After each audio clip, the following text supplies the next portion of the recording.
Welcome to the Honest Hour. I'm your host, Luisa Acevedo, and we got some news for you. So, we're going to be adding another podcast to this. When we first started the show, MOT Media, when we first started all of this, and Mick and I were doing it together, we had the segments broken up between national, international, and state. Well, that has sort of changed. If you guys haven't noticed, we don't talk much about state. We do a lot of international stuff, especially for the internet. The Honest Hour, we do national and international, but I want to bring back the state because I talk a lot about localizing your supply chains and focusing on local politics. And so, what I want to do is focus on the state politics of the current state that we live in, which is Ohio, and just really put a lens on that and hopefully, grow that up pretty big and then inspire other people to maybe cover more of their state news. Because I think that the real change, if you want change to happen, is going to happen not just from your inner world, but also your local world, as we talk about all the time. So we're going to be starting that up here shortly. Probably today I'll be doing my first stream on Ohio news, and then I have another TikTok video. Yo, what's going on, Mike Dave? And then, yes, the whole government is corrupt. And then we also have a new TikTok. It's called MOT_Ohio. So if you're interested in Ohio news, that's where you'll go to get the Ohio news. And that'll be starting up today. But, yeah, we got a couple people who want to join in already. So we will let people join in, but after we cover the topics, and then we'll let people join in and we can talk about the talking points and even some of the things that we covered. So for those on YouTube, Twitter, Twitch, we are talking about Europe is in big trouble. Thank God for coal. Liberals and libertarians ruined Portland. Voting isn't right. Revolutions aren't good. So, all right, so let's start off with Europe is in trouble. This shouldn't take too long to get through the list, and then we'll let people on. I'm from Europe. All right, Daniel the Dad, awesome. We'll let you in a second. I just want to go through all of this stuff before we have people on because I also want to break it up into segments. This is a new thing that we're going to be doing with the podcast. We're going to be breaking it up in segments. So the talking topics for the show are going to be their own thing, and then we'll let people on answering questions from the comment section, etc., being another thing. That way, as opposed to having a 2-hour show or an hour-long show combining everything, we could break it down neatly on YouTube and our podcast. So Europe is in big trouble. What am I referring to? Why is Europe in big trouble? Well, they're in big trouble because of their energy, right? Their power. This is something we've been talking a lot about on MOT. Google searches for firewood has gone through the roof in European countries. European countries are having to resort to firing back up the coal plants and getting firewood to prepare for the winter. A lot of the countries are, doing everything they can not to blame the sanctions. But the sanctions are the big reason why the European countries are in trouble. The sanctions imposed on Russia. Russia has cut 80% of the gas into European countries because of the sanctions by and large. And so another thing that we're seeing right now is the fact that in Germany, sanctions are benefiting Russia. Another thing that we're seeing too in Germany is the water supply, the Rhine water supply going way down. And so since it's going down, they won't be able to use that as a transport for water much longer. So that's a big issue in Germany, but they're expected to rise by August 2022. By the 22nd of August. And they just say it's not economically friendly to operate in those conditions. Additionally, not only is that taking place in Germany, the sanctions in Russia dropping their cut to oil by 80%, you also have the Iranian oil and gas exports that the European nations are relying on greatly are now in jeopardy due to the nuclear deal talks, right? Because they're going down the drain. They're not able to really come to an agreement on the nuclear talks with Iran. And so that's going to put them in even more jeopardy or even in more danger, rather. And then you also have Venezuela. So Venezuela just restarted sending oil to Europe. And the reason they started sending oil to Europe is because they had a trade where it was like oil for debt relief. But then Venezuela was like, hey, we actually need the Italian and Spanish refined fuels to help us out because our refineries have been struggling due to lack of investment. And so we need that as opposed to the oil for debt. But the EU said that they don't want to change the deal at all. And the reason they don't want to change the deal at all, I don't know. But now Venezuela is stopping the shipments. Europe is in big trouble. America seems it's doing great. Yeah, America's also in big trouble. So that's what's going on in Europe right now, particularly around their energy. We know that it's probably going to be a cold winter in Europe. So the easiest thing that they can do in order to eliminate these problems is to remove the sanctions from Russia. But they're not going to remove the sanctions from Russia because if they do that, they're showing that they lost the war. Russia's won the war, both economically and militarily. But the West doesn't want to admit that quite yet. So that's what's going on right now in Europe. Something to keep your eye on. Now I want to talk a little bit about the coal situation. So thank God for coal. So for those of you that don't know, the USA coal consumption is hitting an all-time high this year. The last time it hit this all-time high was in 2013.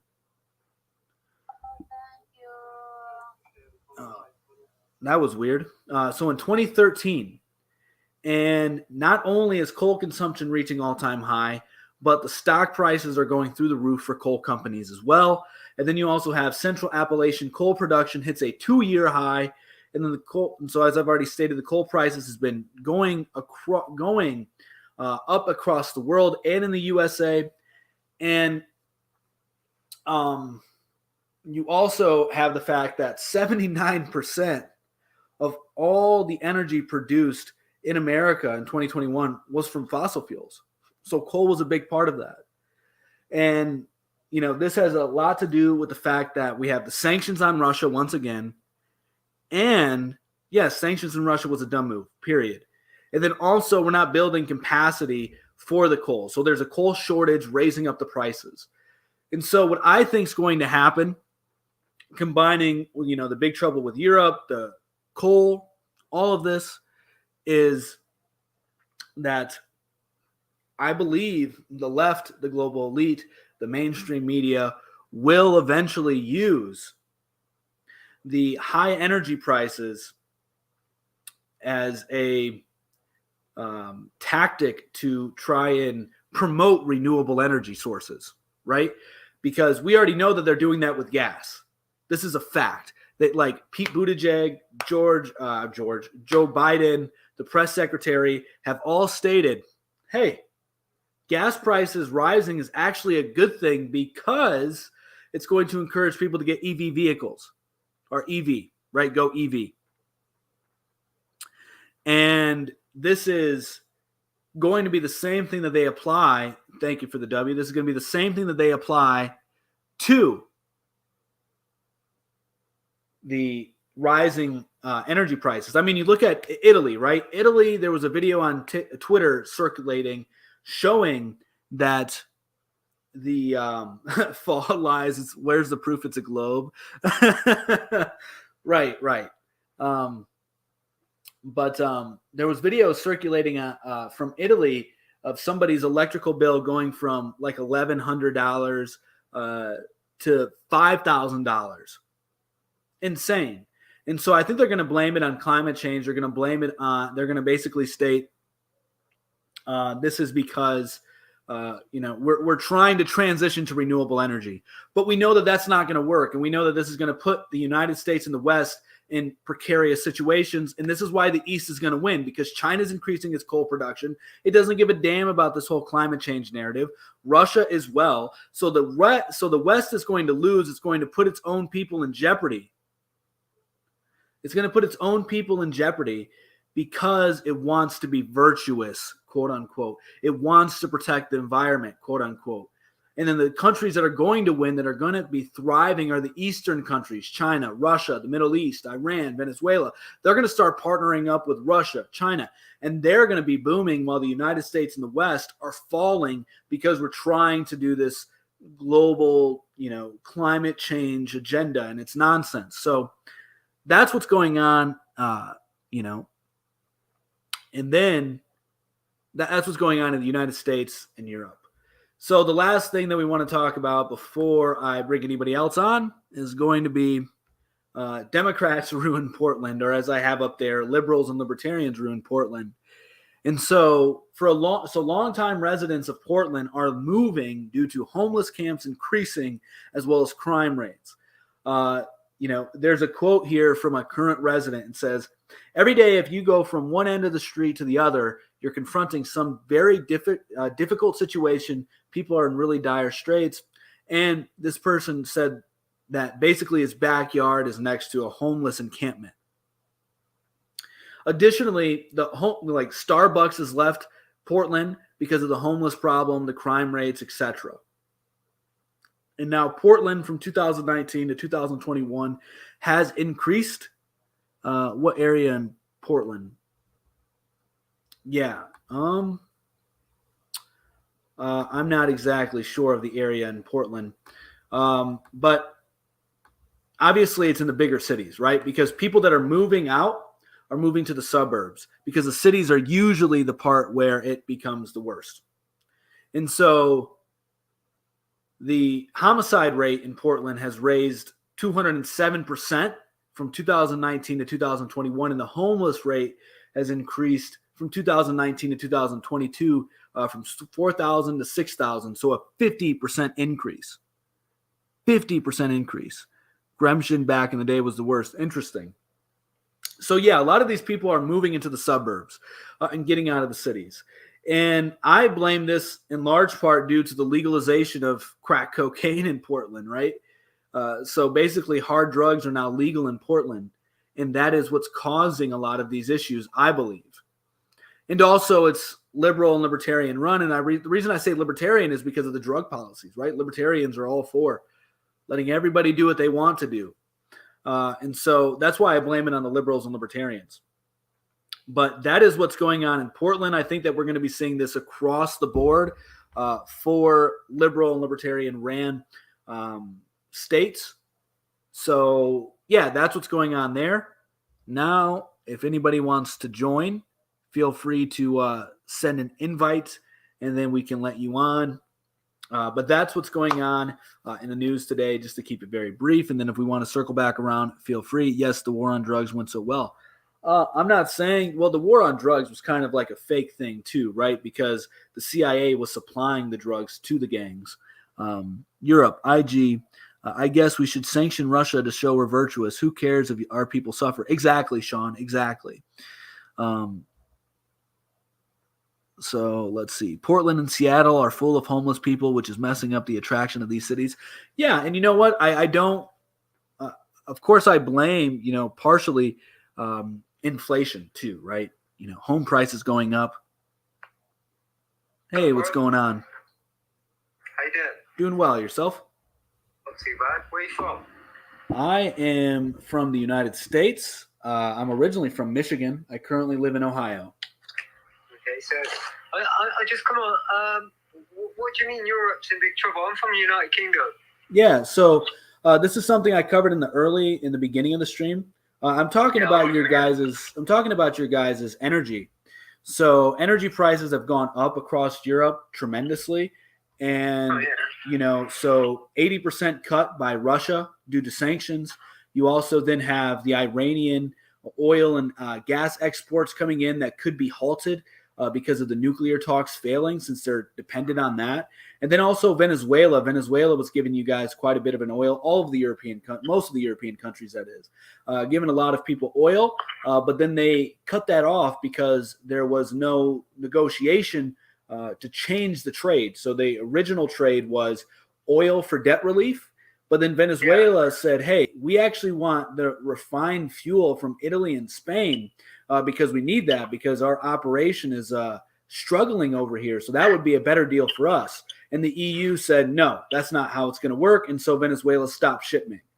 And then you also have the fact that a bunch of European countries, Norway, Germany, are basically going to have to go to firewood in order to keep their homes warm. And then you also have coal plants firing back up, a refinery. We don't have that option here. See, the biggest problem with the UK is we're reliant on the energy because the way that our houses are built. Mm-hmm. We don't have fireplaces, so we can't burn wood in our apartments. And the other problem we've got with the UK is our houses are built to make heat stay in. Mm-hmm. So when it's hot here, it's fucking horrible, bro. Gotcha. Like people think that we take the piss when we say it's 35 degrees here and all that. Like that's it's the humidity. It's such a different. I've been around the world and. I was in the Middle East and it was fucking 43 degrees. It was beautiful. Gotcha. But over here, 35, 36 degrees is fucking disgusting. I gotcha. Yeah. Over in the Midwest in the United States, it gets pretty humid. You can't do nothing. But right. We've been fucked in the UK for a long, long time. They sold the energy many, many years ago. Mm-hmm. If you think about what they're doing, this is all part of the control package. Yes. We are not going to be able to breathe without asking for consent. Well, I don't agree with that. I don't think it's going to get that bad. Look what's happening in Sweden. Look what's happening in Sweden at the moment. They're all getting fucking microchips put in their fucking bodies, man, the weirdos. Yeah. I mean, what you're saying is definitely true, and so that's what I was referring to with Europe is in trouble. So, and then also I'm curious, have you heard of the Don't Pay UK movement that's taking place, that big protest that's trying to get a bunch of UK citizens not to pay their energy bill in October? Have you heard about that? Yeah, we hear about all that shit, but it doesn't, it's not really relevant, mate. Okay. You've got to think about this, right? In the UK, the law states that they can't cut your electricity or gas off. That's a human right to live in an abode.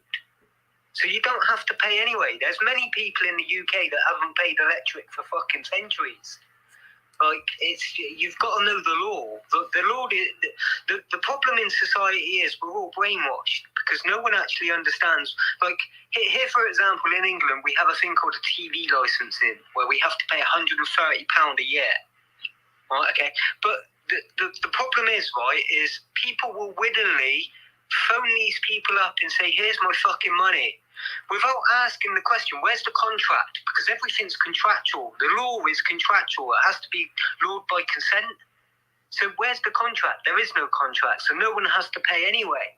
So we're only just coming into, I've been saying this for fucking 15 years.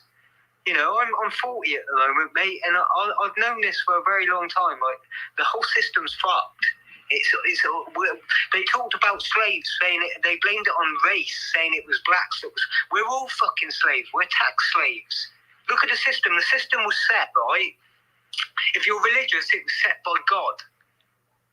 Okay, so, and I'm atheist. I don't believe in anything, but I do actually believe if there was anything about it, it would be a God that made this. So all this shit that they're doing, they're hiding everything from us. We spin on this fucking ball. Do we spin on a ball? We have to pay electric and gas when we are a natural planet of mineral. We have minerals everywhere. We're an 85% water planet, yet we have to pay for them to stick fucking fluoride in it for us to drink it. Get the fuck out of here, man. The whole system's set up to fuck the whole system. And then you look at, in England, we have so many shady prime ministers, just like you have presidents. The only president that we've ever looked at, one of them was killed that was trying to tell the truth. He was assassinated. I don't know his name off by hand, right? But and then your other one, Trump, was the only other good one. And everyone's saying Trump's racist, right? Let's have a look at Biden. Biden's a dirty fucking sex offender. Well, let's be careful. Let's. You look at Obama. Obama's a fucking Yep. He's All right. to a man called Michael. Yeah. We know that. We just got to be careful. They like to ban me on here, so there's a lot of trigger words. Oh, dude, I get banned all the time. Like, you're not allowed to.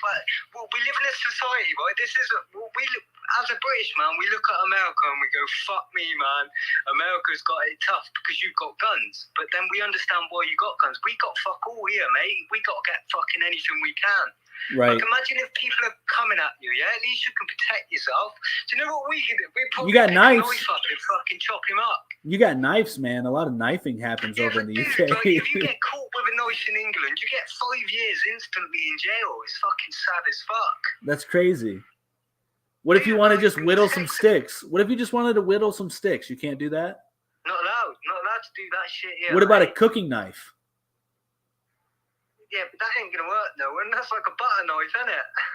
Well, no, I mean like a butcher knife. Anything in the United Kingdom over 5 inches is deemed as an offensive weapon. Well, no, I think it's 3 inches actually.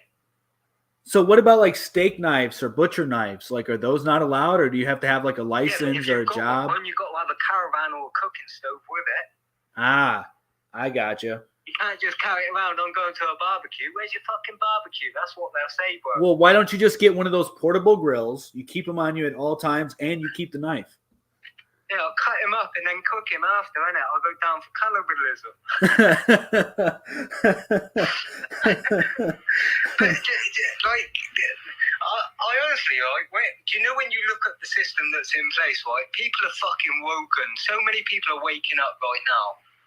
Like, it's not just about the energy. It's about society as a whole. Like, they're trying to tell you can't have an abortion. Who the fuck is that?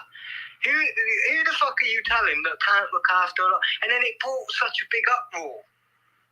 You know, you got people protesting and it's like, fucking hell. People just like to protest, I think. Yeah, well, protests are controlled psyops. That's what the elite want you to do. Well, there's certain elites it's that against the law. They made a new law in England where it's against the law to protest in England.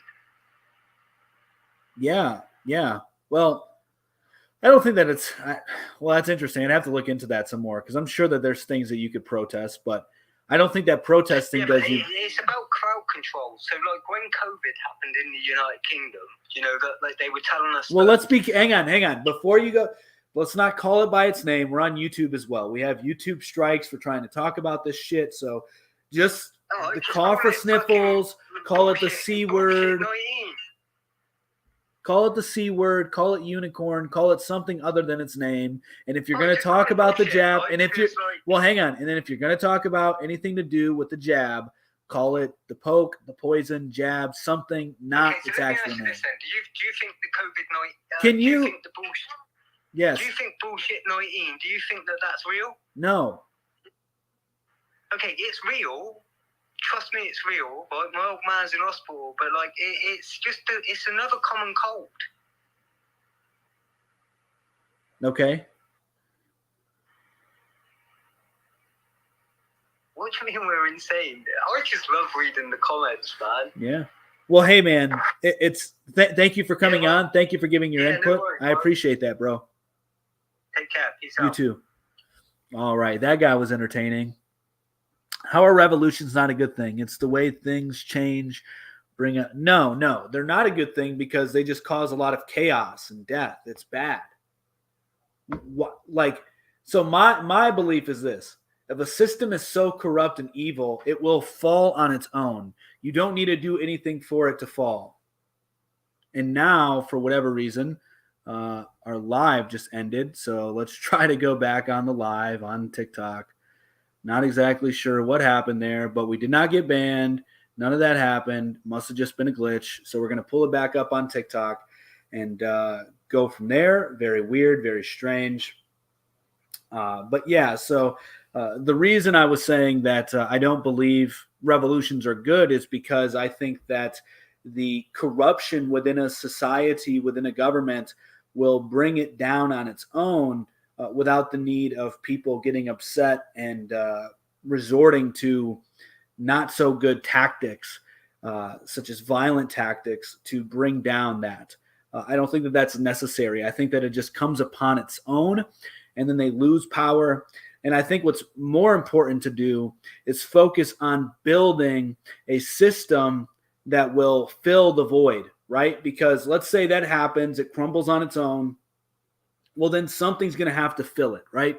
And so I think it's much more important to focus on building than destroying it. So focus on building the new government that will be the one to fill the void. I think that that is the most important thing to do, as opposed to raising arms, trying to take it over. I think that that's wrong.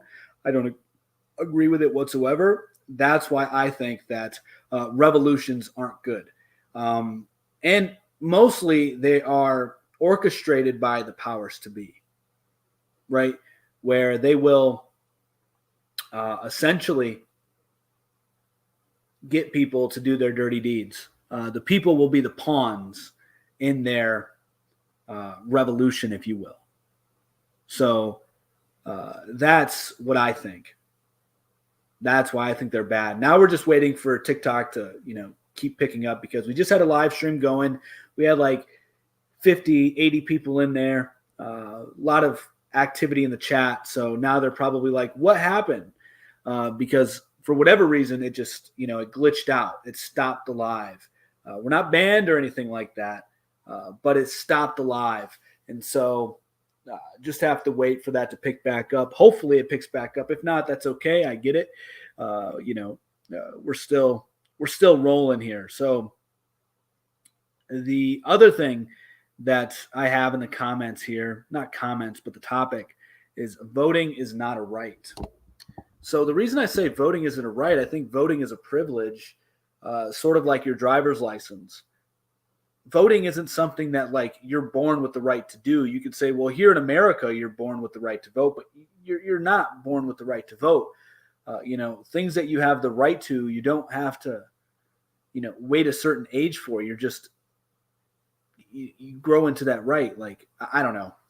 But then also, I don't know if that's necessarily the best argument for it. I'm just a few hills have eyes, movie props away from completing my mega display at the even ever been to Poland. I have not been to Poland. Rights come from nature or God. Yeah. And I don't think that voting is a right. I think that governments are, created, legalize all drugs and make Narcan illegal. It's Darwinism. Okay, that's a very cynical view.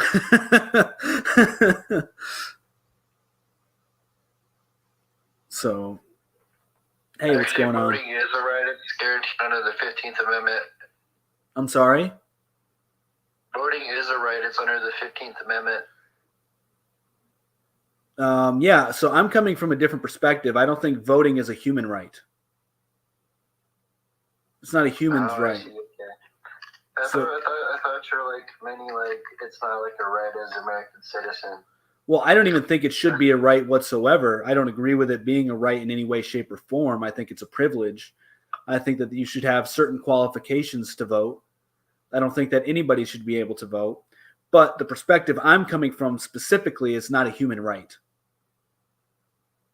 Yeah, do you think we should show our IDs to vote? Yeah, I think that you should show IDs. I think that there should be only the head of household voting. I think that you should be a landowner. You should have to be a landowner to vote.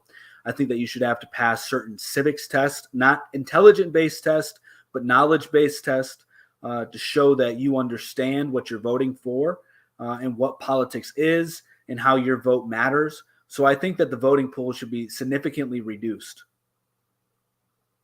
I don't think voting matters anymore. They're just going to rig it and steal it again. I don't know about that. I think that voting matters.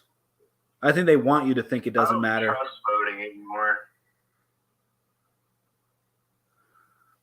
Yeah, well, your local elections are much harder. So I'd focus on your local elections. Yep. Like, I don't understand why people think voter ID laws are racist. Like, I don't understand it. I don't get it. Every single African American I know has an ID. Yeah. Well, it's just a talking point. Every single Latino I know has an ID. Like, I don't understand how it's racist. Yeah, well, it's just a talking point. That's all. Yeah. So, anything else you wanted to add? Yeah, I do agree with you. Europe's in big trouble when it comes to like energy and stuff like that. Yep.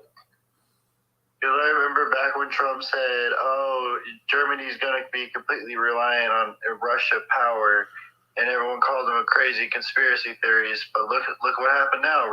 Germany's completely dependent on Russia for power. Right. Right. Yeah. Yeah. I think that they need to focus on becoming energy independent, but they're not going to because they're going to try to go with this renewable energy idea. And I think that the way that they could easily the way that they could easily solve this issue is just by removing the sanctions from Russia. Yep. Meanwhile, Russia's like, "Oh, I can invade a country, and all the West will do is put sanctions on me." Like, you know what I mean? Right. Yeah, Russia's a very powerful country. They're winning economically and militarily right now.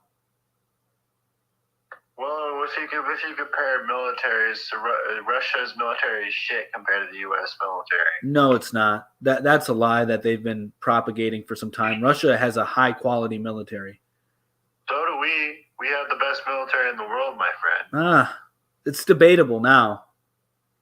China and Russia are very powerful. Russia has a stronger manufacturing for military equipment than we do.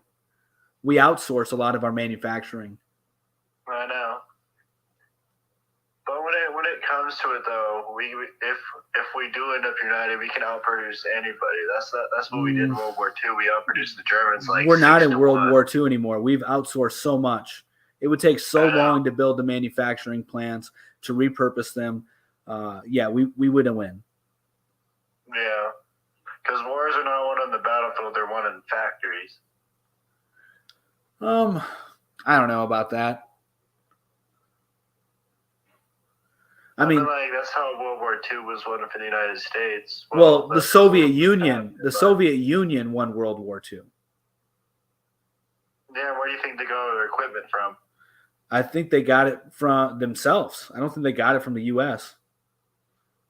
No, the U.S. supplied Britain. They supplied the resistance in France and the Soviet Union war effort, as long as with our war efforts. That's how big our industry was back then.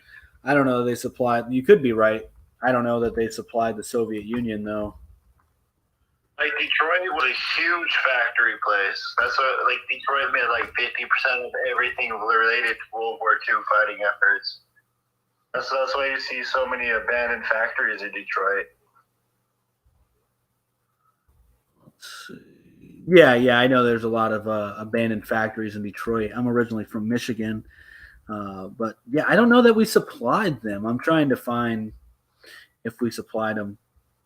The last time the Soviet Union was given large-scale United States assistance was a military humanitarian aid during and right after World War II under the Land Lease and other assistance programs. So that doesn't say anything okay, so that was military aid, but I don't know when, and I don't know if they really needed it because the Soviet Union was in the war long before the United States as well, but we don't need to get caught up on all that. Made it 20 miles from Moscow.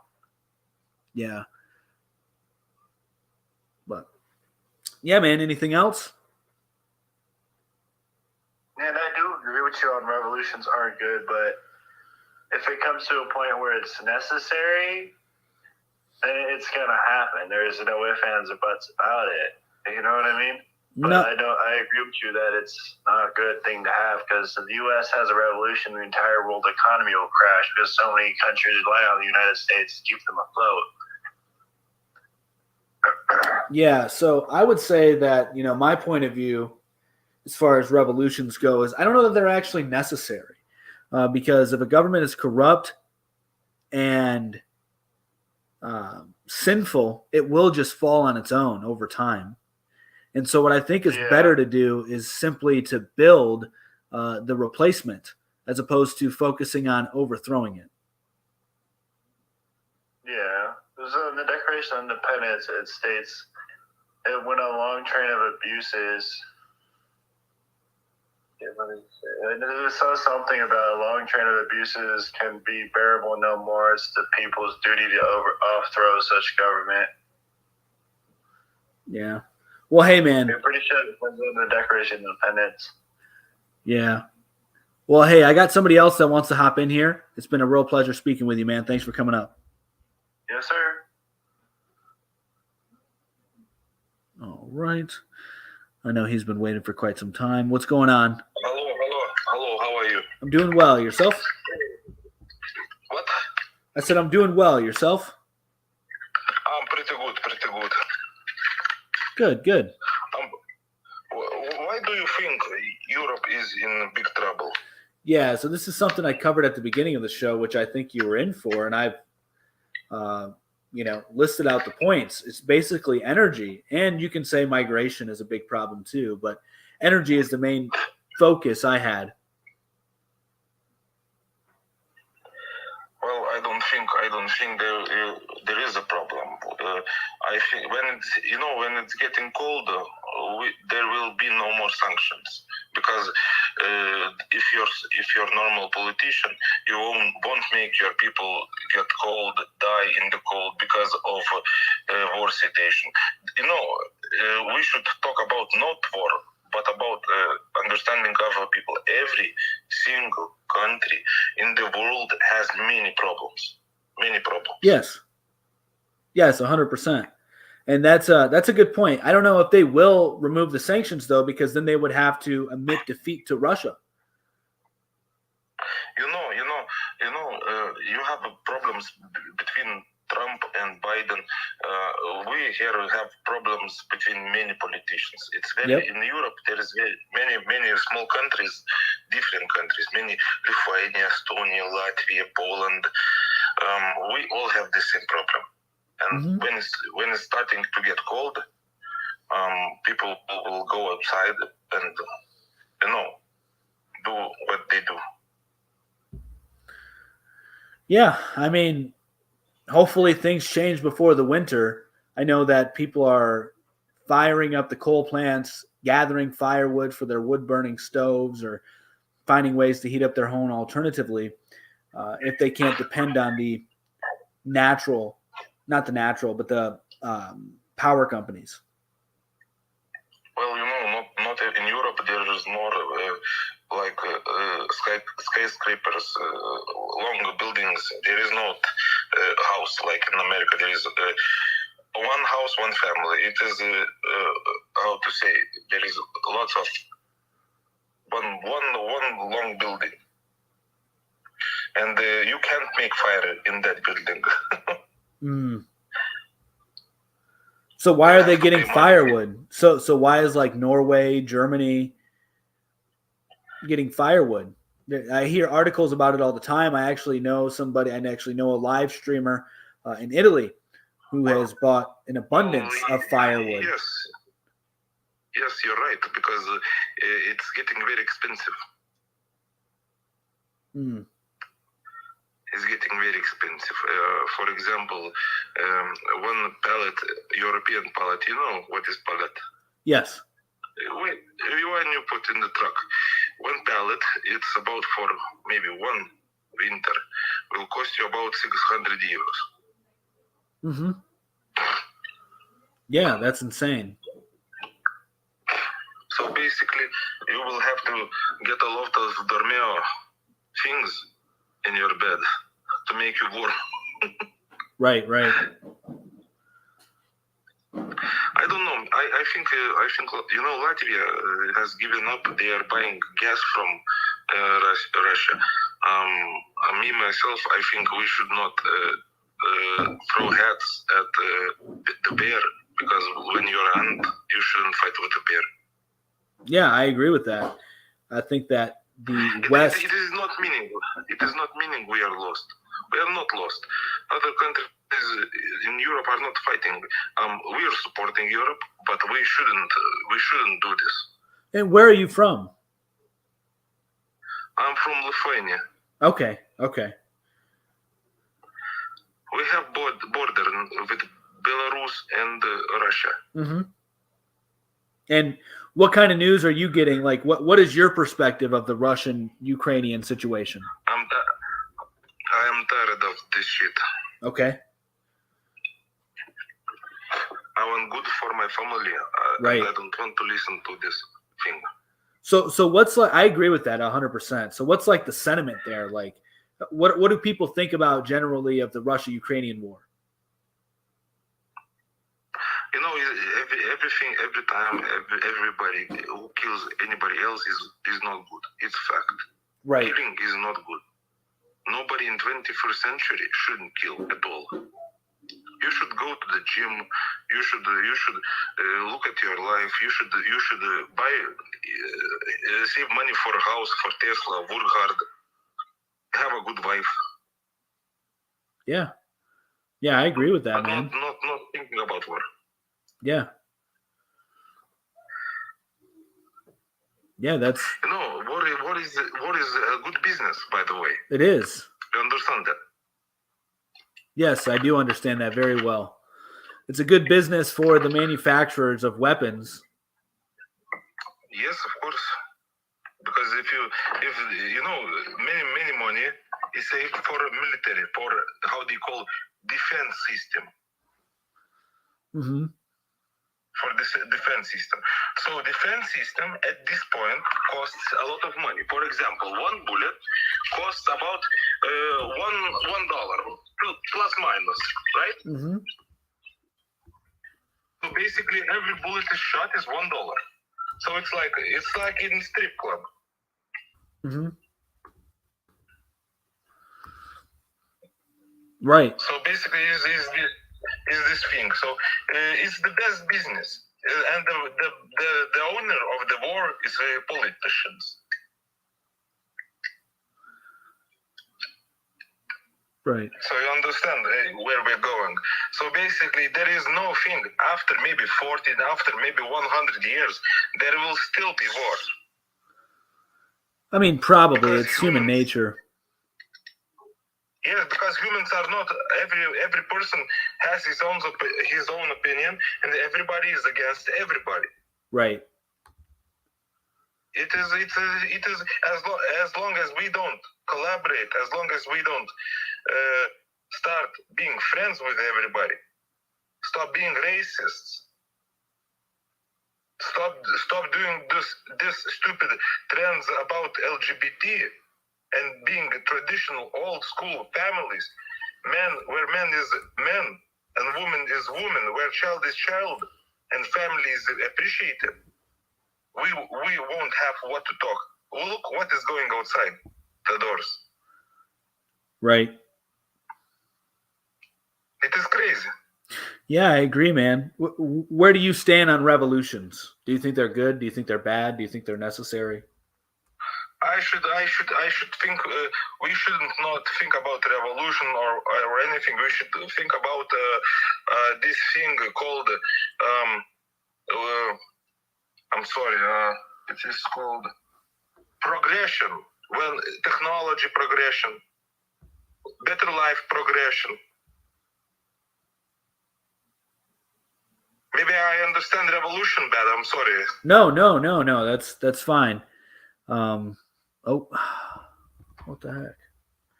All right, my phone keeps having issues. Saying that my phone needs to cool down. Let me take it off the charger. Maybe that'll help it cool down. I don't know if the laptop was making it warm, so now we got another delay on TikTok. Sorry about this, guys. Yeah, this is the first time that's ever happened with my phone, but hopefully this did not end that TikTok live either. I'm hoping it did not, but we'll wait and see.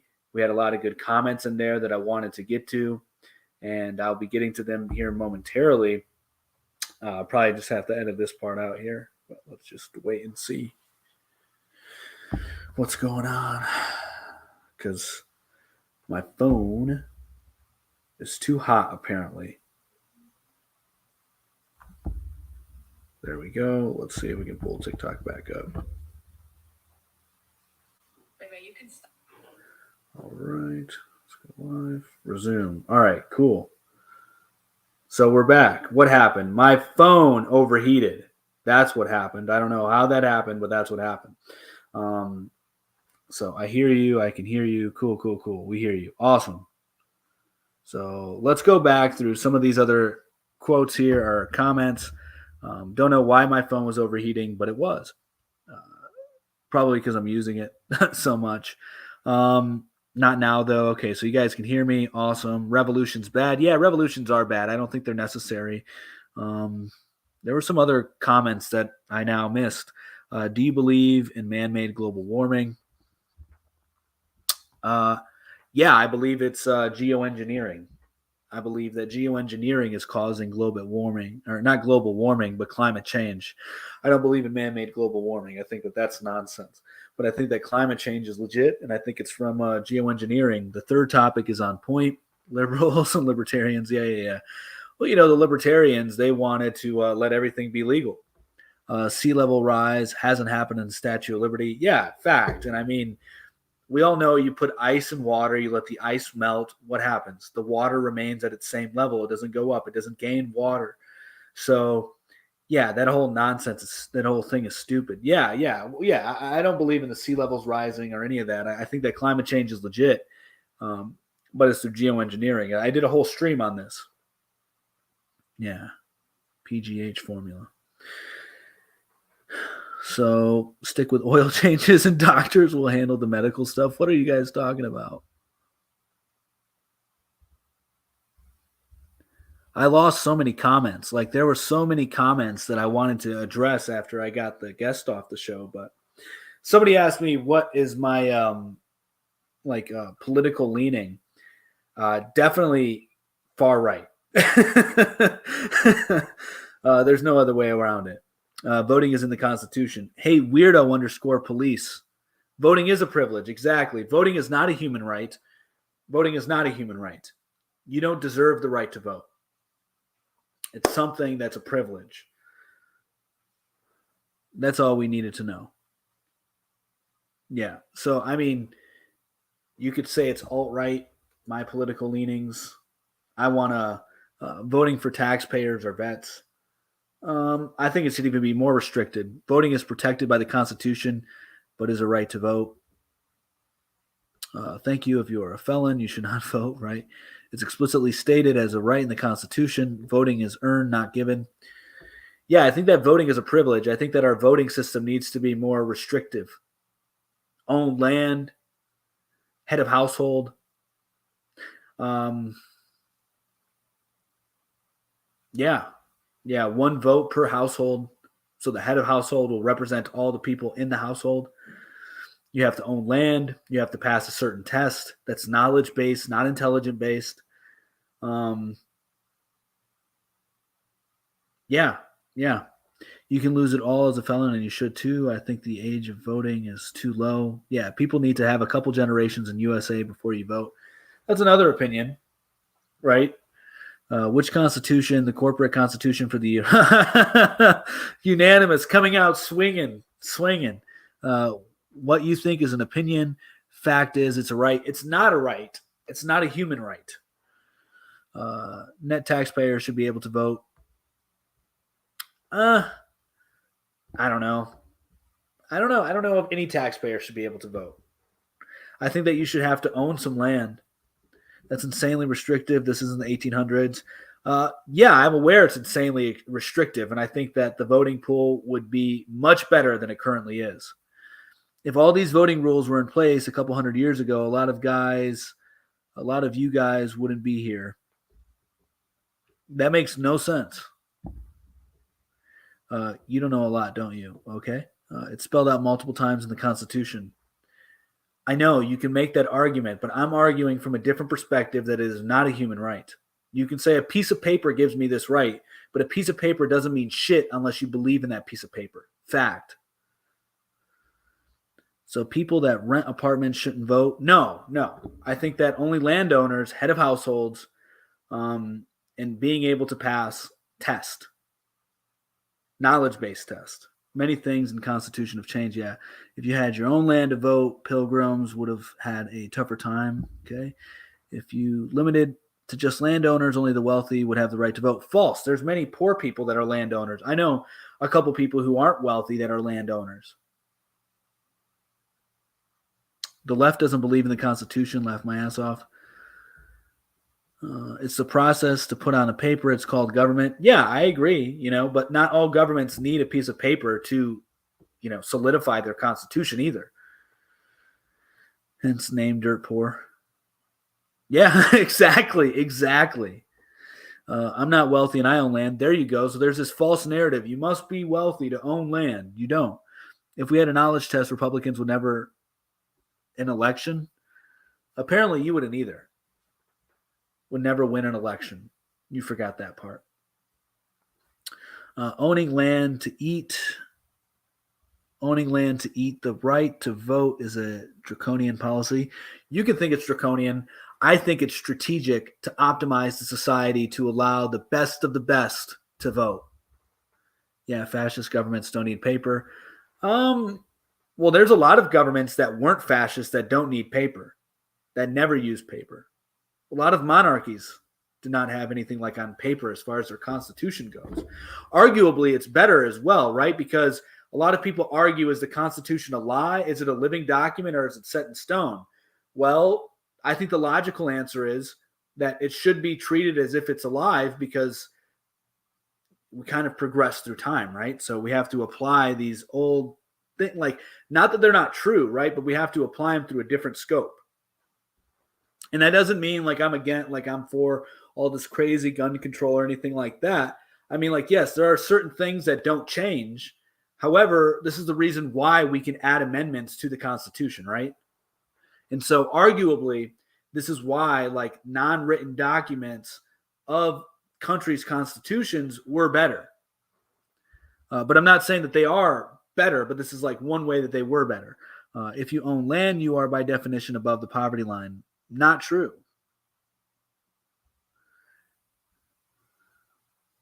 And if you're just above the poverty line, that doesn't make you wealthy.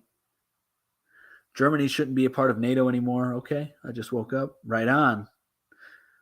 So people who are pro-capitalist ruin Portland. Well, the liberals I don't think are pro-capitalist. Maybe some of them are. But yeah, anarcho-capitalists, the libertarians, yeah, they said everybody be able to do your drugs. You can't buy land if you're not above the poverty line. No one making $20K a year can afford land. False. Voting is a constitutional duty. It's a frame. You can't knock out a weight-bearing stud, build around it. Liberals are by definition capitalist. Just for clarification, liberals are not technically Democrats. Yeah. Is it satire? No. There's a difference between anti-capitalist and anti-corruption. There is. Very astute observation, Chris. What does head of household mean to you, and what would a knowledge test be?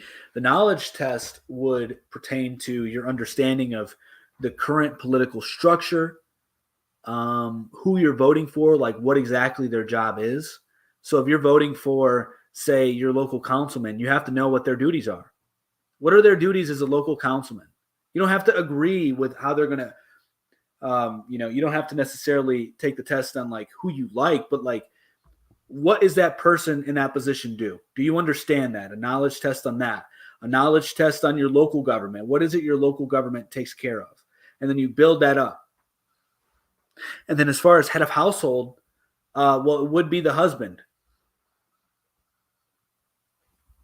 The amount of equity a landowner has raised then exponentially above the poverty line. Yeah, well, that we're talking two different things. You can know really poor people who own land. There's a lot of poor people who own the land that they're on.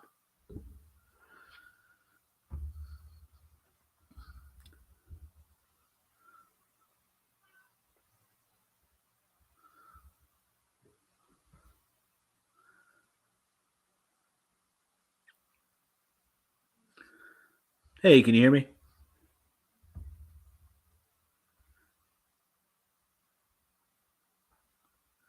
All right, I can't hear you. I'm going to get you out of here, and then if you want to come back in, feel free to come back in. So if a woman is single but owns land, is she able to vote? No. I don't think I'm not for that. Then her father or her grandfather or her brother will represent her in the voting booth. But good question. And if she owns land, it's probably going to be because of something her dad did, her husband did, etc. And so then maybe her son. Yeah, I know, but I would restrict it to men. Man, my connection keeps getting lost. Sorry about this. It's just not a good day for streaming, apparently. If you vote for someone, you should know what you're voting for. Yeah, exactly. What you mean with voting isn't a right. It isn't a human right. Like, it's not something that you deserve. It's a privilege. Can you explain why women shouldn't vote? I'm trying to understand your perspective. Yeah, I think that men are much better at governing because we have a bigger picture outlook. You know, we are more focused on building societies, conquering, protecting our families and communities, whereas the woman, she's more so focused on protecting her immediate family and is not as big picture oriented. So the powers that be have the right to rule us, but not us to vote. So the powers to be have the right to rule us, but not us to vote. I don't know what that is. Brother, that's not an acceptable view. Stop the communist. I don't care that it's not an acceptable view. That's my view.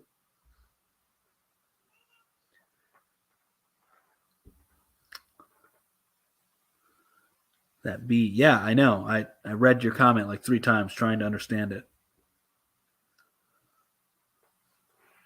Hey, what's going on? Can you hear me? I think I got it to work. Awesome. Well, first of all, I want to say I have been watching here, so I don't want you to think that I've just been. I'm sure you read one of my comments earlier, so I want you to know that I have been paying attention. I just want to give a little bit more pushback than what I'm able to type. Fair enough. It kind of off after something else. Yeah. What I wanted to say is I think I get the idea that you're going with here, that men are more involved in the communities and women are more focused on their immediate family, but I don't think that means that they shouldn't be able to vote, if that makes sense. Mm-hmm. In my perspective of it, I'm all for one person, one vote, because I think that is the best way to govern large bodies. But I think the way that you're presenting it, with the stipulations that you must be a landowner, you must be the head of household, and I'm not sure what other you're in a knowledge sort of text, a knowledge-based test, not intelligence, but a knowledge-based test. Okay, so my problems that I have with this, first of all, the idea that the man has to be the head of household, and if it's not the man, then the woman's son or a grandfather or something like that, despite there being a large amount of women who do own land, who do possess the mental faculties to vote, mm-hmm. And to make their own decisions. I think that's a slight issue. I think that, the foundation of the country was that people were guaranteed the right to vote, to have a say in the political process. And I think that limiting that to people based off of a set of standards that not even most people who are, like you were saying, above the poverty line meet. There are large groups of people who live in cities that don't own land because that land is owned by apartment complexes, or they live in rented housing, stuff like that. Mm-hmm. I don't think that your ability to vote should be dictated specifically on the environment that you live in.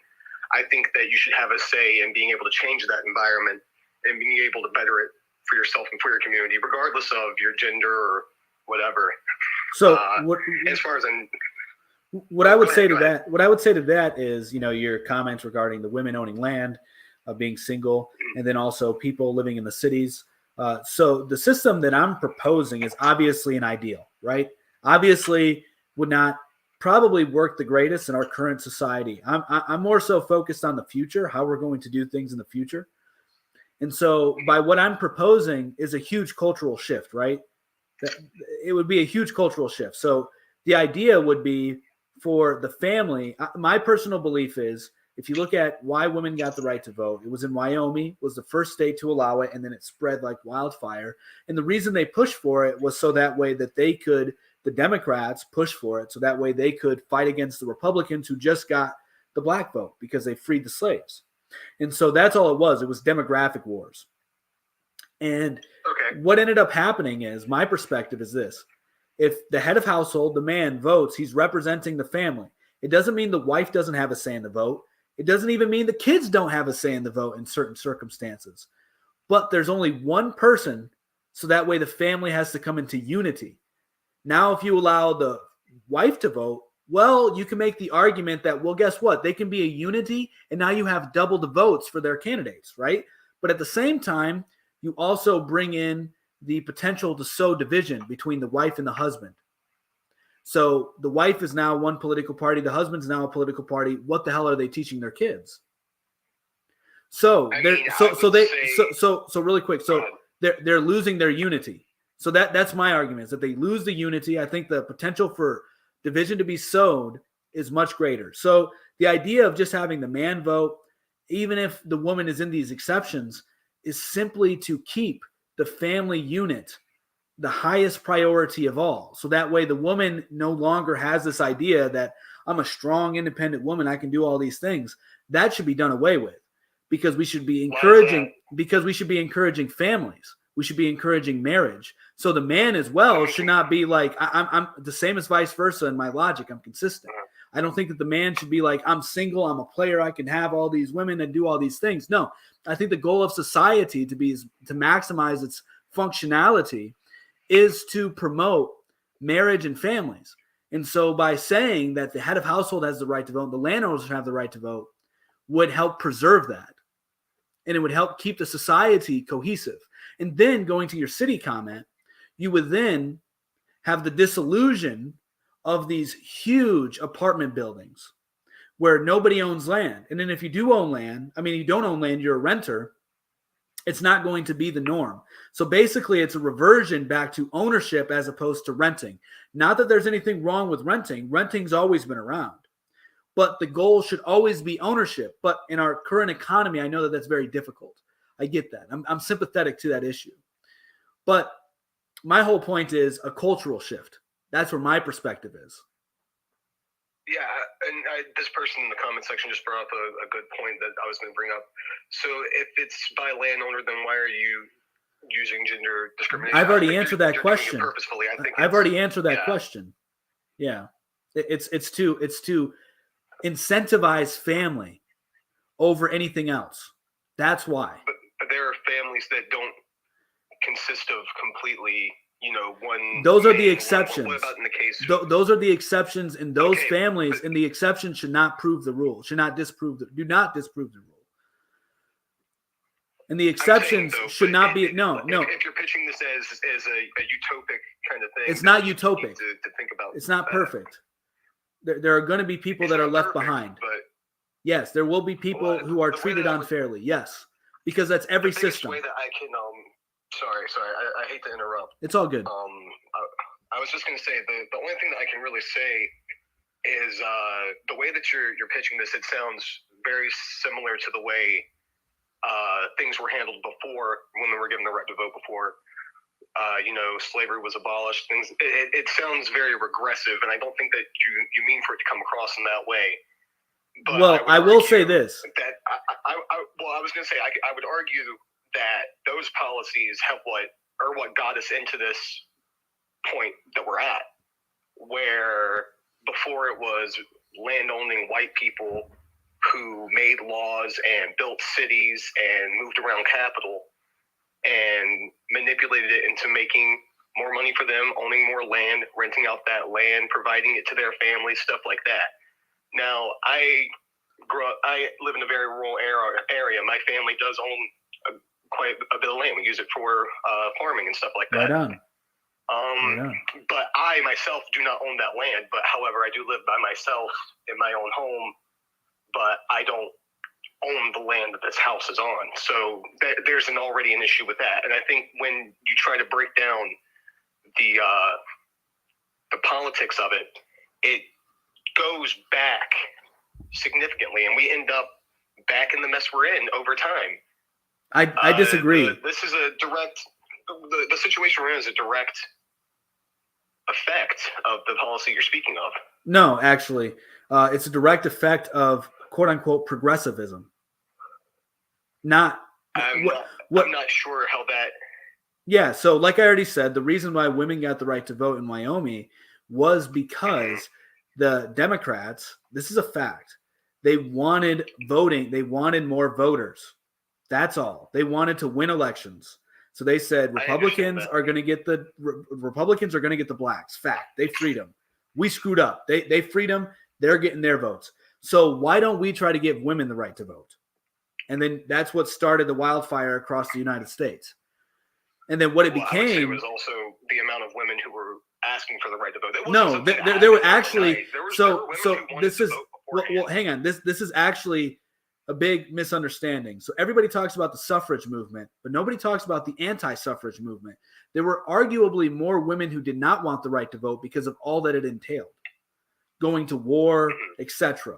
You know, having to be drafted and potentially all of these things. So the standards had to shift for voters in order for women to get the right to vote to begin with.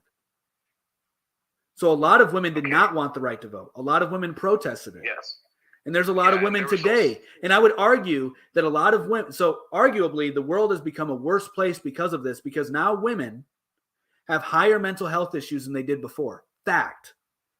And this is because they have to split their time between, now the media is telling them, propagandists are telling them, you are a strong woman. You can have a career and be a great mother. Fact is, you're going to be better at one of the two. Yes, you can have both, but what are you going to be better at? Are you going to be a better careerist or a better mother?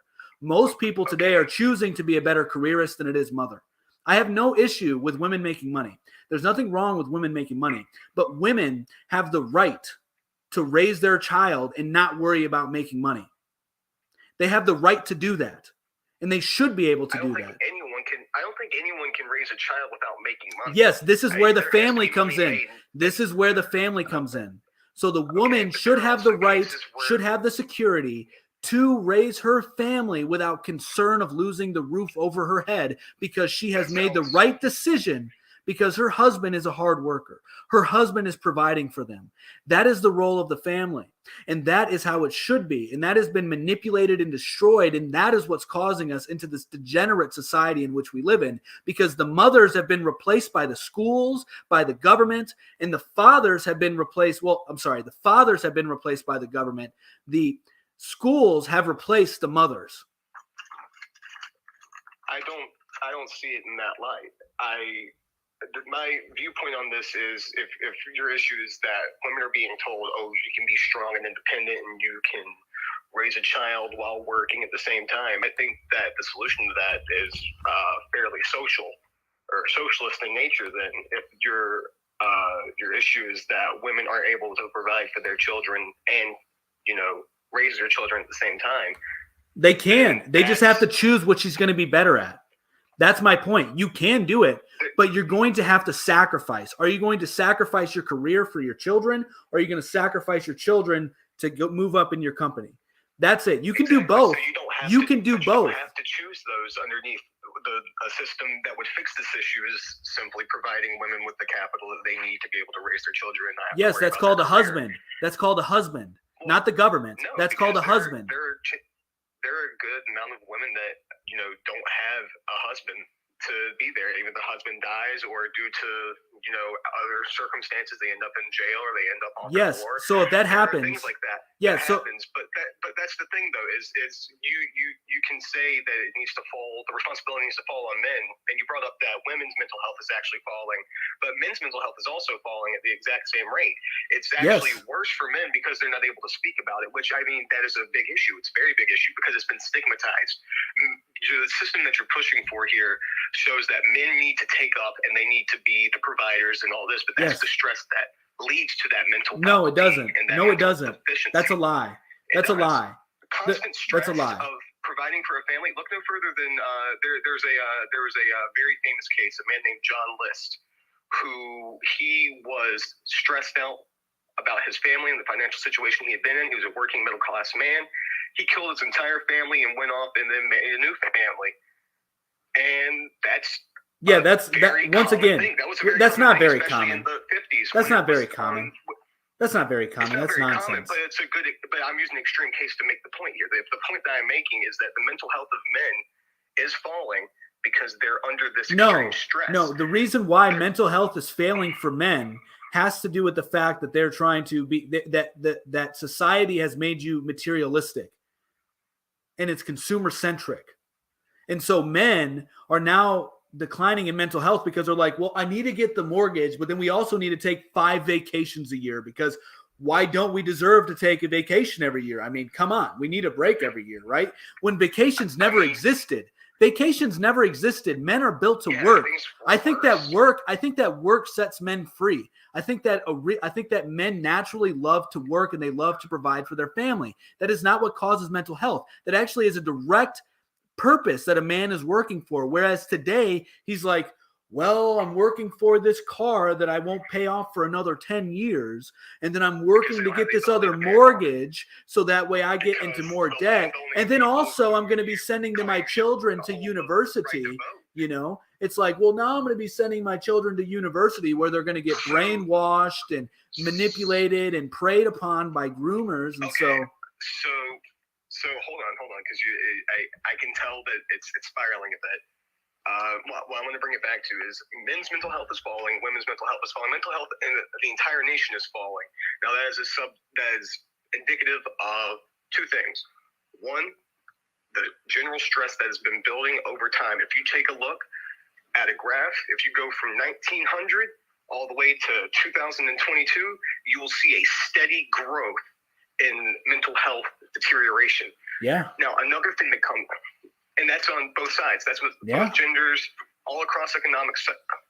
Stress is high.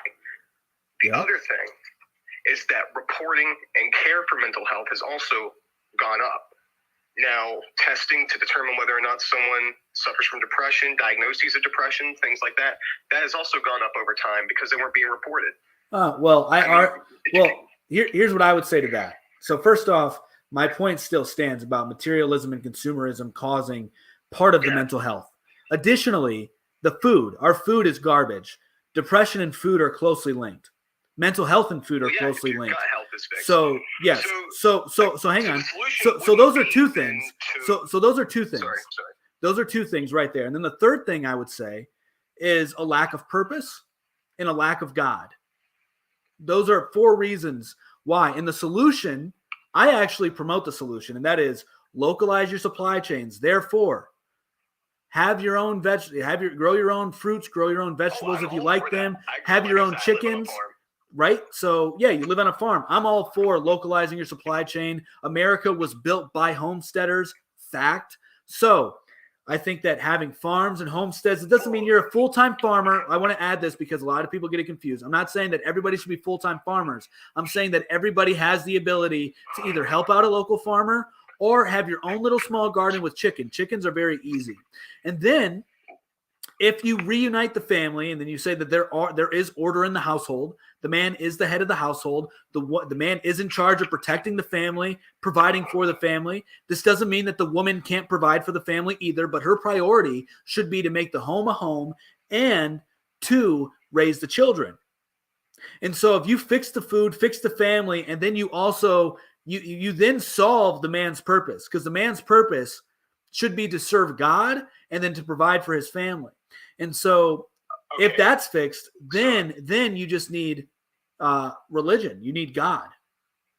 Okay, well, I will say this. I didn't realize you were approaching this from a Christian perspective or a godly perspective, religion perspective. That I can understand because, I mean, I've read, I grew up in the South here. I'm in the Bible belt firmly. We're the buckle on the belt. Mm-hmm. Yeah. But you get what I'm saying. Yep. I would say this. I've read the Bible. I understand, In the Bible, it is pretty clear. You know, a man's job is to work, the woman is to nurture. That's how it's set up in Genesis. Literally, even in there's a book called Paradise Lost. I don't know if you've ever read it. You might actually really enjoy it if you've never read it before. It's a book about the Garden of Eden from the perspective of Satan, and he's looking at all of this, and you see like the fear and the regret he has. I think that you would actually really enjoy that. That's a genuine recommendation. But I have not read it, so I'll look into it. It's actually it's very good. It's very good. There's a good video on it by a guy named Wendigoon on YouTube. Okay, I would look into that. Will do. Thank you. By John Milton. Yeah. Yes, I believe so. Okay. Paradise Lost. It's very old. It was around like the 1500s, 1600s. It's Middle Ages. But what I would say is you can say that, but I think that building an entire society on the idea that the man has to be the provider and that will somehow solve his greater purpose. I think that that's a great idea, but in practice, I don't think it worked out very well. I mean, if you look at the founding of our nation, like you were talking about, we were homesteaders and stuff. A good deal of those homesteaders were given a reason to leave the nation they were in. The nation they were in, most of the time, was either a Catholic nation or they were fleeing some form of religious persecution, things like that. But when they got to America, they implemented the exact same systems. Right. It's poetry. It all rhymes. I think that trying to go back and be like, well, it didn't work this time, but maybe it'll work this time. Well, I don't think that's true. I don't think that that's true. I think that that's the incorrect perspective of history, because if you actually look at the Middle Ages were actually a really, like what they call the medieval ages, the dark ages. Those were actually really good times to be alive. Like society was really good, and they were very Christianized. I mean, I don't think it was a great time to be alive when, so what the system that you're talking about is basically feudalism, in that if you were just a peasant in the Middle Ages, what would happen is you would be a serf, basically. You would work the ground, you would farm, and what you make that goes to your I forget what the name of the landowners at the time were. I believe it wasn't like a bishop or anything like that. That's all church stuff. It would go to basically the landlord. Then the landlord would give that to the king. And that's how the taxes were made. That's how all that works. So when you're talking about the Middle Ages and you're talking about people were much happier, it's because the only thing they had to do was either farm or, basically get kicked out. Like you either worked or you were gone. So thinking about it like that, yes, there were good innovations at the time. You want to talk about the 95 Theses, you want to talk about the printing press, you want to talk about the birth of medicine. Great, that's fantastic. But that doesn't lend to the fact that in the society we live in now, just because you go back to, this feudalist approach, that it'll somehow work. If you're advocating that only landowners, only the head of household can vote, eventually there will be people who try to corrupt that and who will say, well, you're a landowner, but you don't fit this certain thing. You don't own this certain amount of square footage or this amount of acreage. There will be things that try to corrupt it. Even in the society we live in now, like you said, I'm going to use one of your points. Some women did not want the right to vote because they didn't want what entailed with it. Because when a woman wants the right to vote, then men said, okay, but then you'll have to be signed up for military service, or you'll have to do this, this, and this. Corruption happens. There were people who said, well, in the South, we don't have as many people, but we do have all these slaves. We'll count 3/5 of a slave as a person to try to make up our vote and maintain power. And that was a bunch of landowning white people who had the money to do so and were able to be like, okay, we want to have our sway in things to govern the many. So I think that there is a slight flaw with the idea that the landowning people are the ones that can maintain the right to vote, and that somehow doing that would, fix the system. The idea that men and women have to settle into these old kind of archetypes in order to preserve some sort of semblance of normalcy. Well, no, it's fairly not. regressive. It's not old archetypes. It's the truth. It's reality. Well, I think that you're saying that it's not the reality. Look at It is. literally any other nation where this happens. I mean, you would say that, you know, only the men have the right to vote as heads of households and owners of land, but at the same time, you go look at any Middle Eastern country where the women don't have the right to do this, and we call that backwards. We call that wrong. Yeah, and I don't think that it is. And that can come from I think that regressiveness is usually incorrectly identified. I think that people think that antiques and like to be antiquarian or to be traditionalist are synonymous, and they're not. Traditionalist just means to try and follow what is the reality of nature. Like what optimizes society the best? Are you ever going to have an uncorruptible society? No, you're never. So yes, you are 100% right that feudal systems can become corrupt. Capitalism can become corrupt. Communism can become corrupt. Every political system, every society will become corrupt over time because man has fallen. But that's why that doesn't mean the people who don't own invested interest in the land and its use, instead of wanting to live their lives, that's why having certain individuals not being able to speak their mind, then you can see how that could lead to corruption. Yeah, well, here's how it leads to corruption, though. If you look at every revolution throughout history, practically, every uprising, every protest, essentially, is not by the people. It's by somebody above them that's manipulating them to do so. The Bolsheviks revolution, prime example. The American Revolution, prime example. There were far more Americans. There were against, though? It was an evolution of the feudalist system that became a monarchy. That was why the Americans revolted. Yes, I know. And so, but no, hang on. Paid taxes before. Well, hang on. This is my point, is that it is not organic. It is not from the people. They're being manipulated by people smarter than them, more resourceful than them, to fight against it. This is a fact. All revolutions are like that. It's never a populist revolution, ever.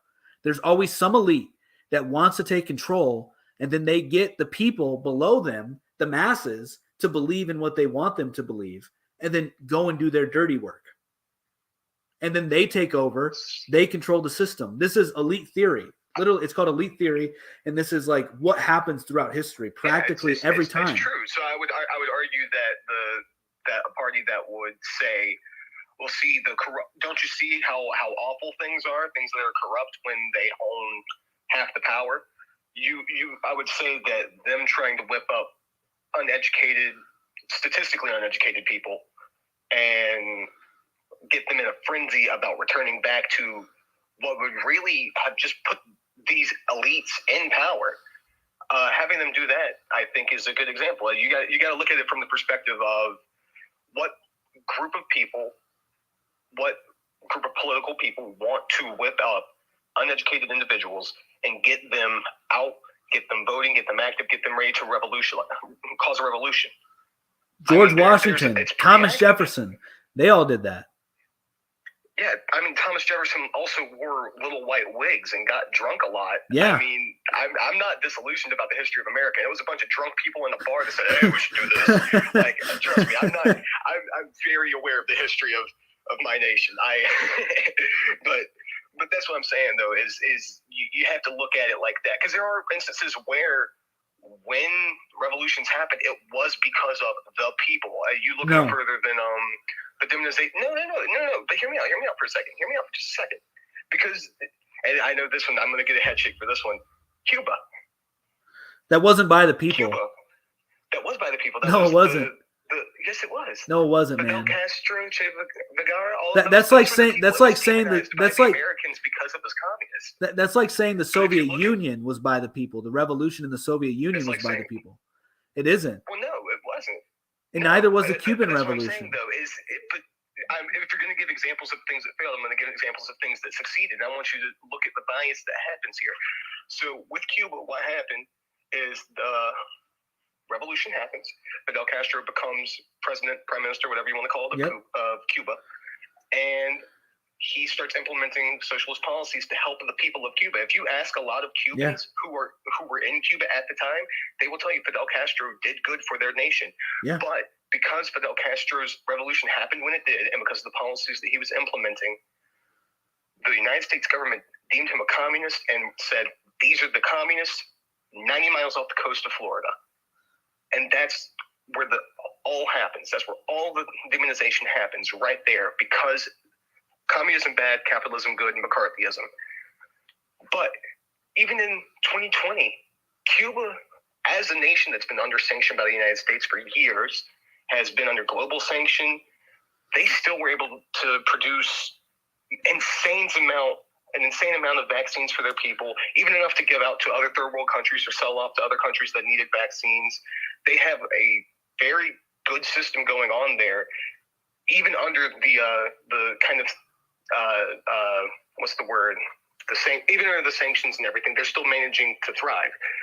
So that's what I'm saying, is there are revolutions that were led by the people that other people that have invested interest in keeping that idea tamped down, that people who are underserved, who are underprivileged, who need help can revolt and can fix the systems.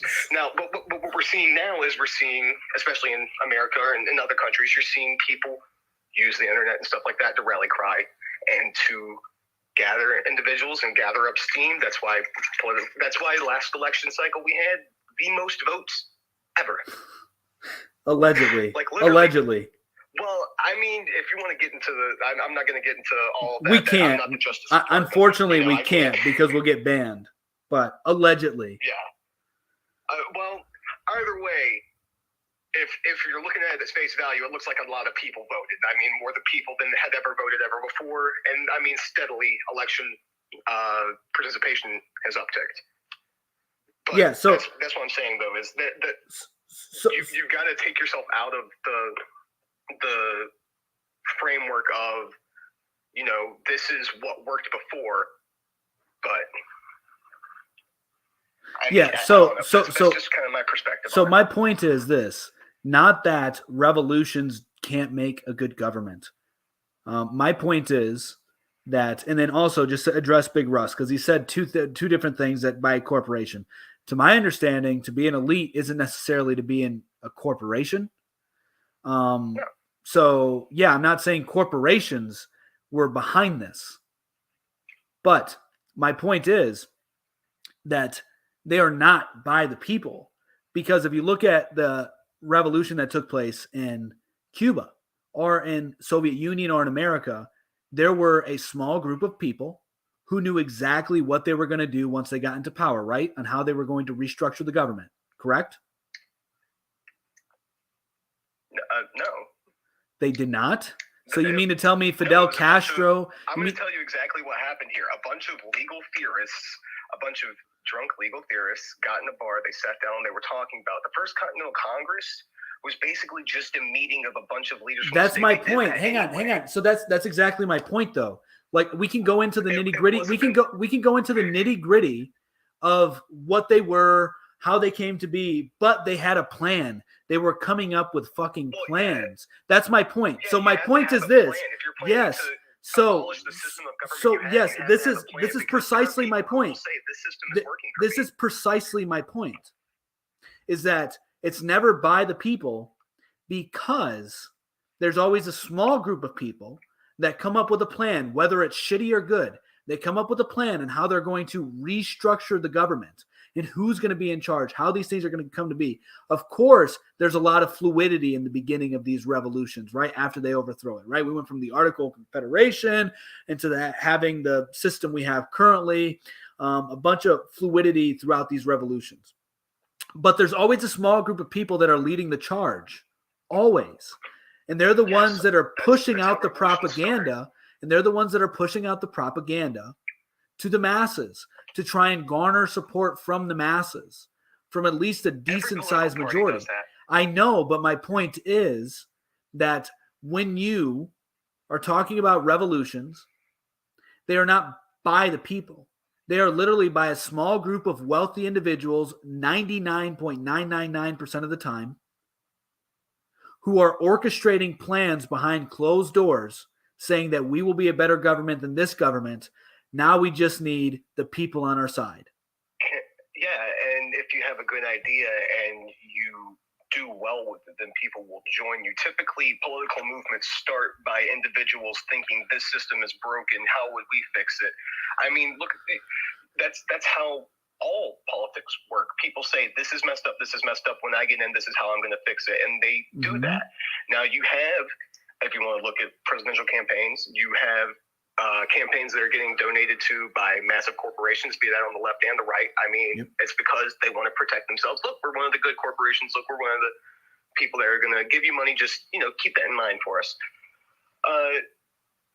That's how politics work. It's people saying, I think the government is wrong. Here's how I'll fix it. Someone give me money, and I will show you how to fix it. And that's why grifting is a big thing. That's why there's a lot of people who say, oh, if I say the craziest, the left and the right in the United States. Yeah. Sorry. But yeah, if you look at that, you will see that regardless, it's profitable to be in politics. It's always been profitable to be in politics. Yes. I like that you had the stipulation of 99.98% of the time the revolutions are not started by the people, but that's because it's not really a revolution. It's a political revolution instead of a physical revolution. Physical revolutions are almost started always by the people. Now they can be they can be weaponized, or they can be sent by individuals or whipped up into a frenzy by individuals. And it's a lot easier now with internet, like we talked about. But when the revolution started in America, the American Revolution, it was pamphlets, it was posters, stuff like that. People saying, yeah, you're right. It is harder for me to get sugar. It is harder for me to get paper. They are taxing us quite a bit, aren't they? And then that's how it started. And it wasn't, there was no army of the United States at the time. There was Minutemen. There were people who were defending themselves, stuff like that. But that's how revolutions start. When we talked about Cuba, they were not rich, landowning people. I mean, Fidel Castro was a lawyer at first. He was studying law, and then he said, this is messed up. Tried to join a political movement. When it was demonized, then he left, and they all went and grew beards in the forest and got weird with it. I mean, but that's kind of how, that's how politics are. There are big groups who do things. Sometimes there's money from corporate backers. Sometimes it's grassroots campaigning. Well, but the point is it can all be corrupted either way. Yeah, and so I mean, like, so that's the business of politics. So yeah, but what I'm saying is oh, sorry, go ahead. No, it's okay. It's okay, man. I'm kind of jumping in the gun too. I keep thinking that you're about to finish up your statement. So go ahead. Oh, gotcha. All I was going to say is I think that trying to say that, like we were talking about before with, women not being able to vote because they don't own land, or there's a group of people who said they don't want to vote because they're women and they don't want the responsibilities that come with it. For every one of those, there's another person who says otherwise. People aren't the same. We're not monoliths. We're not the same people. It doesn't matter. The point is if the swaying of it is popular, then that's how it's going to be. Now, there are ways that people can manipulate the data and manipulate the votes and stuff like that. You look at gerrymandering, you look for redistricting, things like that. There are easy ways to manipulate it. I think that saying that land-owning people are the only ones that should be able to vote, and land-owning men specifically, that's gerrymandering without the redistricting. That's just going. But that was my main thing. I'm more than willing to hop out the box here if you want to have someone else. And I know we've been talking for a minute here, but I appreciate you letting me have the time to speak with you. It's been a nice conversation. Yeah, likewise, man. It's been a real good conversation. Thanks for coming up. Yeah, no problem. All right. This is going to be the last guest, and then I got to go.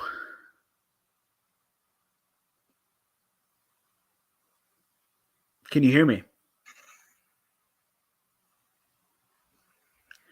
Can you hear me? Yeah, can you hear me? Can you hear me? I can. Yeah, I can hear you. Can you hear me? No? I can, yes. Okay, I'm just reading what it said, well, more or less reading what it says up the top there, yeah. And I have an opinion on how we actually got where we are just now. Would you like to hear it? What are you talking about exactly? I want to stay on topic. I don't want to start the conversation off topic. So one of these topics is going to be the points that we discuss. Well, the topic what you're saying is basically not what I'm on point of. In other words, it covers your whole topic in one hit. Which is, so expand on what you're talking about. Right, okay. I was just talking about how you got to where you've got to where you're writing this, and about the land grabbing that the guy was talking about, the land. And the trouble started when the very first patch of land became someone's patch of land. And the problem we have at the moment with the cash fund you're talking about at the bottom of the cash app, is as long as we have someone on a pound note or someone on a dollar, then they're in control. The minute Bitcoin and some electronic device takes over, there's going to be some kind of revolution to see who's going to take control of that. And all we can do is hope that the people who are in control just now are not in control next year.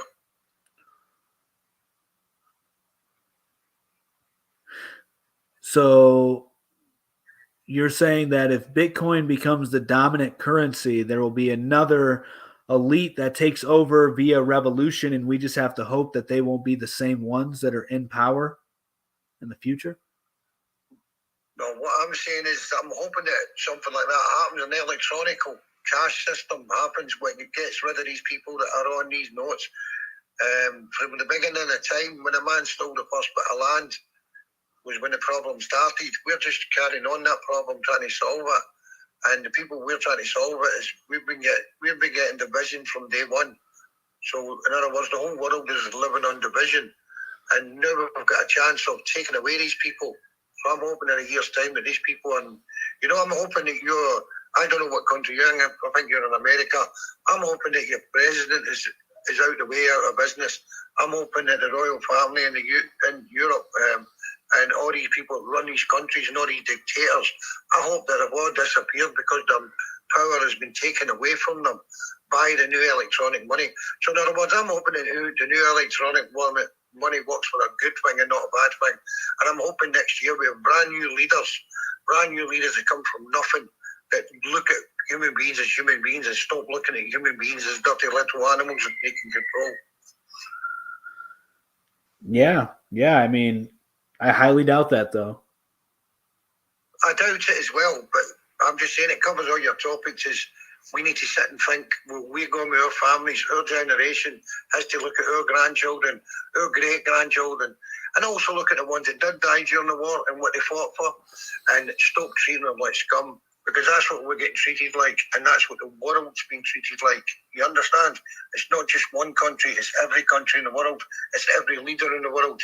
And we now have a chance to take the power away, because we now have a chance to take their face off of the power, take that bit of power away from them, and then take more power and more power away from them and spread it equally amongst us, the human beings of the world, because we're human beings and not one human being is better than me, and I'm not better than no other human being in the world. So therefore, I cannot judge a human being, and no other human being should be able to judge me. And that's what I believe. I don't know if you believe that, but it covers all your topics, because at the end of the day, your topics have came from division, and we have to get rid of the division, and we have to be equal. And we don't have to say the word equal opportunity, because that don't mean nothing, because that was made by division. Well, equality will never come to be. Humans are naturally unequal. You are tall. You may be taller than me. You may be shorter than me. You may have a higher IQ than me. You may have a different skin color than me. You have a different accent than me. We come from different cultures. We're unequal. Inequality isn't bad. It's actually good. We're not different from each other in any way whatsoever. It's your illusion that you've been brought up with to make you believe. No, we are different. Factually, we are different. I look at LeBron James. LeBron James is very different from me. Very. We are unequal. He is more athletic than I am. He is. We are human beings first. The minute you were born, the second you were born, your mother and father looked at you and says, "There's the most beautiful baby in the world." The minute I was born, I was given the same thing. Then all of a sudden, out comes the outside world to destroy what is natural. We are natural human beings. We need to find our goals. It doesn't matter where you are, what colour. Don't see colour. I don't understand colour. Forget that. That's just not a device tool. No, it's not. It's a fact. And it's hard. It's hard to admit when you don't understand, and it's hard to understand when it's hard to get to understand. But we need to sit and look at that as human beings because we are humans. I get where you're coming from, and I agree that humanity we're equal in spirit, but we're not equal in flesh and blood. We are not. I can't make a baby. My wife is making a baby right now. I can't. We're unequal. We are equal in every single way you can think, and that's what I'm saying. No, we're not. There's different types of intelligence. There's different types of intelligence. There's different kind of experiences. There's different environments. That's you living in the world of what you have been brought up to think. No, dude, this is fact. That's you are living through a book. That's you are living through someone else's life. That's telling you this is the fact. This no, it is true. I'm not. So, for instance, you're going to tell me. No, you're going to tell me you don't know the world is round or flat. What does it matter? I don't know. That's division. No, but that's division, and that's a true. Yeah, and division. One person like this, one person like this. We're human beings. The second we are born, we are the most beautiful thing in the world. I agree. I agree with that. I do agree with that. I think children are extremely beautiful. I have 3 children of my own. I think that they are awesome. I think they're a direct gift from God. However, my daughters, they're twins. And then I have another one on the way. My twins, they're different, bro. They're different. They're different heights. They have different mannerisms, different characteristics. Like, they're not equal in their flesh and blood. They are equal in their spirit. They are equal to each other. They are no different from each other. They are. The outside look at you. The outside, okay, you lose one of them, you would be upset. You lose 2 of them, you would be doubly upset. You don't want to lose none of them because equally you love both of them. You love them both equally. You don't love them different from each other. That's not what I'm saying. Sense? That's not what I'm saying at all. I'm saying that factually, I understand. They are very different. Exactly what you're saying. What you're saying is they have different attitudes. They have different ways of doing things. So therefore, humans are not equal. Therefore, humans are not equal in their. I keep emphasizing to flesh and blood. Flesh and blood. Yeah. Humans are not equal. Spiritually, I believe that humans are equal. Spiritually, I have 4 children, 16 grandchildren. Awesome, man. Not one of them in my eyes are different from each other. I love every single one of them exact same. Yeah. They have different ways of doing things, but they're not different. They're human beings, and they're human beings first. That's all I'm saying is we are all human beings first. Don't listen to the BS that's coming out of books or teaching in schools or and brainwashing you, putting you into that system. We have a system, and that system is what rules the world. And that system has to change. And I'd like to send love to you, your family. Thank you. And to anybody in your room. Okay. And thank you very much for giving me that couple of minutes to talk. Thanks for coming on. Have a great day. Bye-bye, mate. All right. See you, man. Have a good one. He seems like a really good guy. He's crushing it. What do you say? 4 kids and like 16 grandchildren? Dude's crushing it. I hope to be in that situation someday. That's good. That guy has a very good life, it sounds like. So right on. Everybody I've spoken with so far today has been really cool, really good. Chris, he and I had a good conversation. But yeah, all right, guys. That's going to be it for me today. Hope you enjoyed it. Much love. Peace.